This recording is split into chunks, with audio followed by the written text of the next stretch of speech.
down, la la la la. But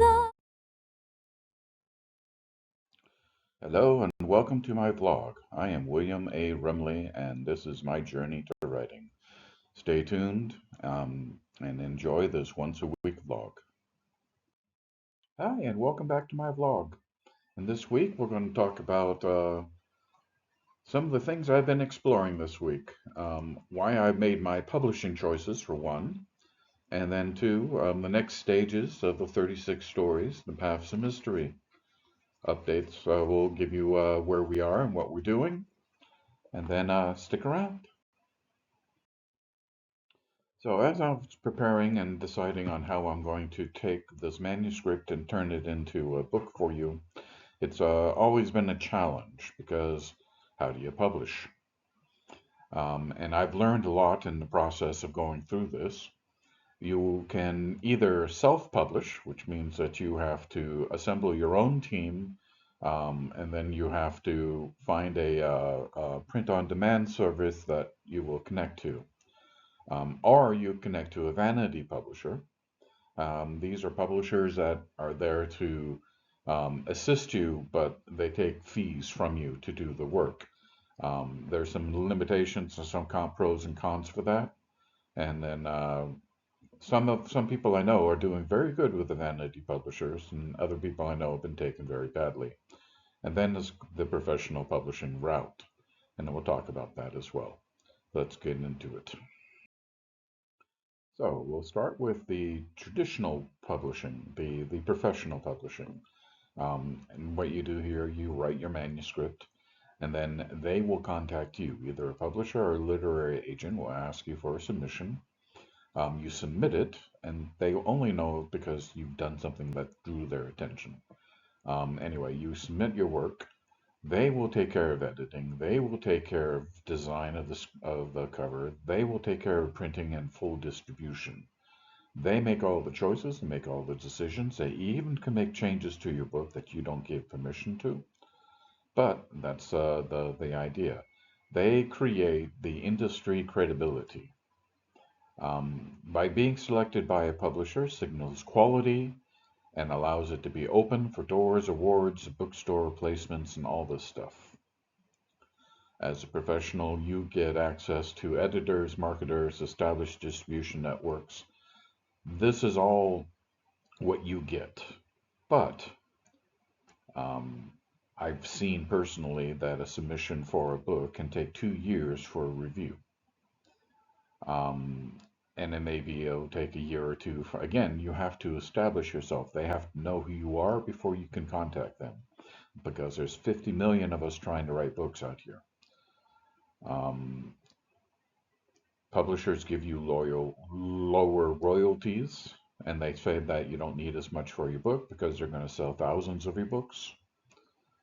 I've met a number of professional publishers where that's not necessarily the income you would expect. You do have less creative control depending upon the contract you sign, and like I said, they make all the choices.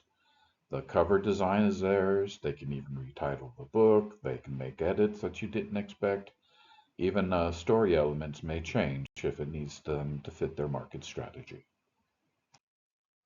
Then you have vanity publishing, which is a pseudonym provided by many writers to these publishers who are open to any submission. You give them your manuscript, they love it, but they'll come back and say, okay, we'll help you, but please pay us $5,000. We will edit your book for you for $2,000. The cover will cost you $1,400. And then when you're all done, you have to pay them. They even have their own publisher or printers, but you have to pay for 1,000 copies of your book.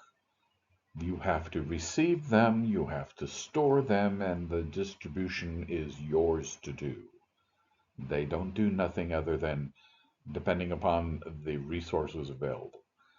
Here in the Netherlands, there is a central book location where if you put your book in there, It becomes available for the bookstores to be able to purchase, and they get it from that repository. They take 100 copies at a time, then you put more in, but again, you have to store all these books yourself. And of course, it does have this gigantic upfront fee. Now, that sounds interesting, but it's also not necessarily that interesting because it has a very high cost to get into, especially if you have to buy your books, you have to pay for their editor. You keep full control over the book. You can buy your own ISBNs and everything, but you pay them and you keep paying them. They're making their money off of you. They're not making the money off of profit or distribution of your book. They're helping you make a book for you to sell. You have to be very careful with that. If you are publishing your book through one of these vanity publishers, a lot of bookstores are not going to talk to you because they don't think the output is quality. They don't believe that it's going to be of value for them to be able to sell. So you're going to be ending up going to your own markets and putting your books on your own table, and especially if you got a vanity with a bad reputation. So be careful. Then you have the last one, the self-publishing, being an indie author. So what the idea is here is that you're going to do everything yourself. So you write your book, you hire your own editor, so it's between you and an editor directly. You hire your own cover artist, and again, it's between you and the cover artist only. A lot of people are thinking, well, I can skip the cover artist, save some money, and do AI covers. And there's something, remember I talked about about a year and a half ago, if you use AI for your cover, you can't copyright it. Art of the art that you publish that is made by AI is not copyrightable. So it's better you go find a real artist who will provide a cover for you and it will give you something of value. You also buy your own ISBNs and then you can connect with a print on demand service. I've chosen lulu.com, I've chosen Ingram Spark. Amazon also offers this service. Um, it is a way that you are in control. And if you buy your own ISBNs, you are in full control of the book. Distribution can be helped by these print-on-demand services, like Lulu offers an international distribution, and so does Ingram Spark. But really, your sales is still your own marketing. So you have to make your own marketing plan. You have to get out there, do a social media blitz. You have to buy ads, whatever you want to do, but it's all on you. Self-publishing, however, is your most fastest way to the market, and it's also the one you keep the most control in. Now, of course, for my choice, I think those of you who follow this vlog know that I'm going with the self-publishing choice. And that's why I have a team. One of my family members became one of my beta readers. A beta reader is the person who does the first read after you do the second or third rewrite. When you as an author think, oh, it's ready, you let somebody read it and they tell you, no, it's not. And then you listen to things that they say, they don't understand this, that, I'd like more world building here, I don't understand that character. And then you go back and you fix it. An editor is a person who's going to go through and edit the book, is going to check your language, is going to make sure your use of your characters and your terms are consistent. Is going to be an expert in the genre that you are trying to write to. Then you've got to have a cover artist. In my case, you've seen in my vlogs, I got Chris, and he painted for me my cover. And it's a painting on my wall, and I'm using it now in the generation and production for my books. That's another thing too. Another step is formatting. Once you have the text, you got to reformat it, you got to change its font, you got to set the paper right, you got to use whatever your word processor is has got to be set up correctly, you got to output the right output files. Just as its covers have to be perfectly designed to the specifications on the print on demand company. And you need to know your number of pages. You need to know that you can't use the Microsoft font for publication. You have to choose a different font, one of the publication fonts, like Sans Serif or Gardarmo. There are many.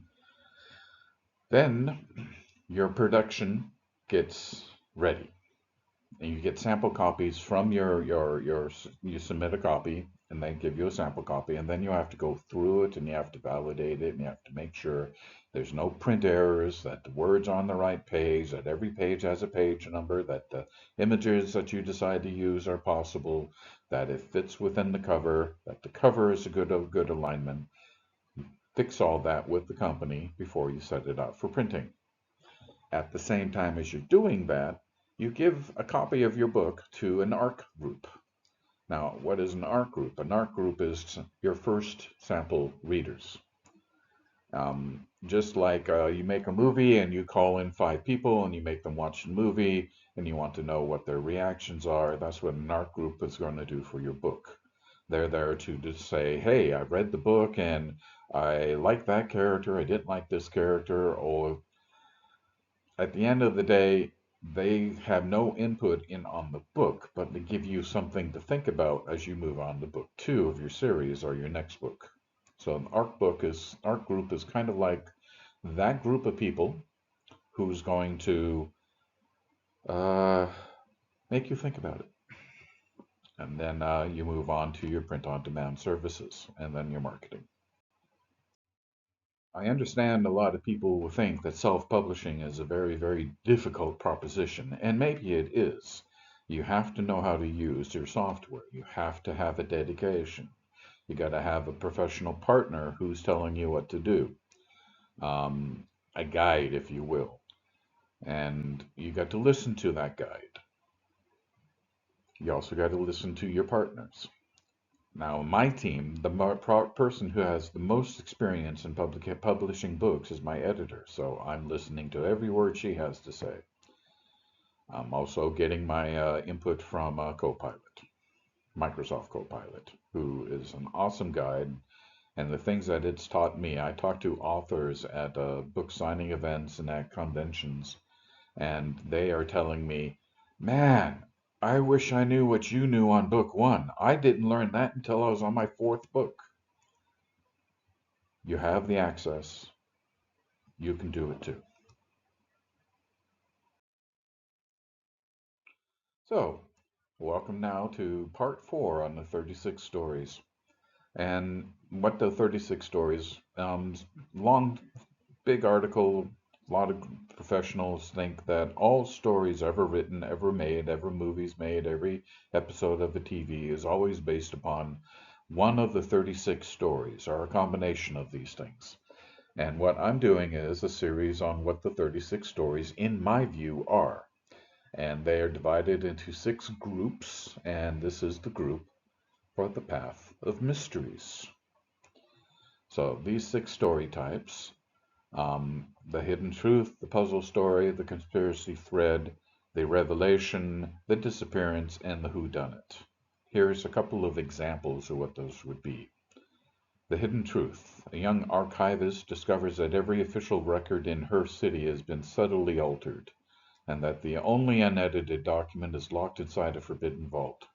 As she hunts for the original truth, she realizes the lie is older and more personal than she imagined. The puzzle story. The traveler wakes each morning with a new symbol inked onto his skin, and each one matching a piece of an ancient mosaic scattered around the land. As he collects the fragments, the image they form begin to reveal a destiny he isn't sure he wants. The conspiracy thread. The healer notices that several patients across distant villages exhibit the same impossible scar, as if marked by the same unseen hand. When she follows the pattern, she uncovers a network of watchers who have been shaping history from the shadows. The revelation. A quiet monk spends years copying sacred texts until one day he realizes the margins contain a hidden commentary written by a previous scribe. The moment he deciphers it, the entire meaning of his faith and his role in it shifts beneath him. The disappearance. A beloved storyteller vanishes during a festival, leaving behind only a single unfinished tale. As his friends search for him, they discover that the missing ending may be the key to finding where he went and why he left. And then the whodunit. At the royal banquet ends with the kingdom's most treasured relics gone. Every guest has a motive for taking it, and a young guard must unravel their secrets before dawn, knowing that the true thief may be someone no one suspects. Now, of course, using these 6 plots, you can use one plot to be an entirety of a story, or you can mix and match them, or you can have different plots, different paths for different characters in the story, allowing you to have an immersion and a three-dimensional story arc. You can merge these with paths from the other groupings. A puzzle story works real great into a romance, or an origin story can move into a disappearance that could become a revelation at the end. So you can see all these story types mixed, matched, and together allow you to bring things together.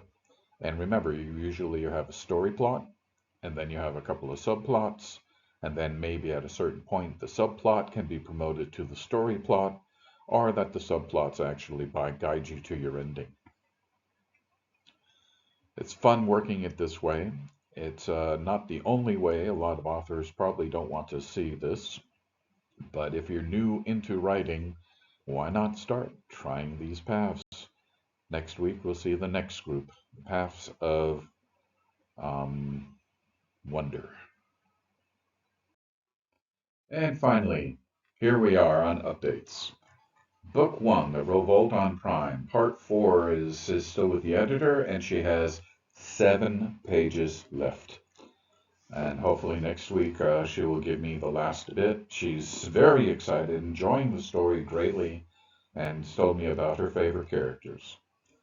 Covers hanging on the wall. I'm going to meet with Chris in about 2 weeks, and we're going to start talking about the cover for book 2. I've been putting most of my time this week on publication processes, pre-publications. So I've made 14 songs. The beginning and end of this video, you can find a song, or at least fragments of it, and of course I already have one released on my website. I've been building up the campaign for the release, so about 2 weeks before, I'm going to start doing daily reels and some notes and some ads, and let many, many, many people know, and of course everyone listening to this video, I need your help on that. Then I will format the final books and then submit to the publishers. They will give me sample books back where I will do a complete check for quality, print quality, page numbering, missing words, the whole thing. Then I will convene my art group, and then I will put in my first order. And I will order a few of these books, and I will give them to my art group and also to my team. And then I will start my 2-week notification to you guys once I know my publication date, 2 weeks before we start this whole thing. Yeah, Revolt on Prime coming to you. See you next week. Bill out.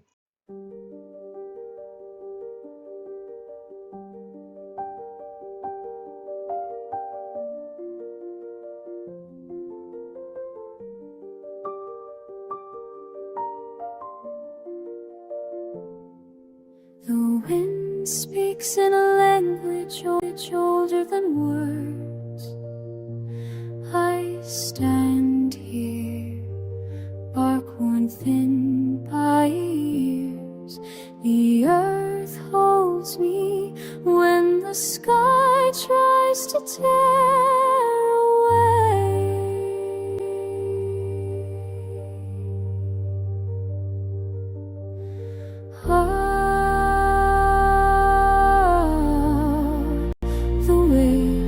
this is time.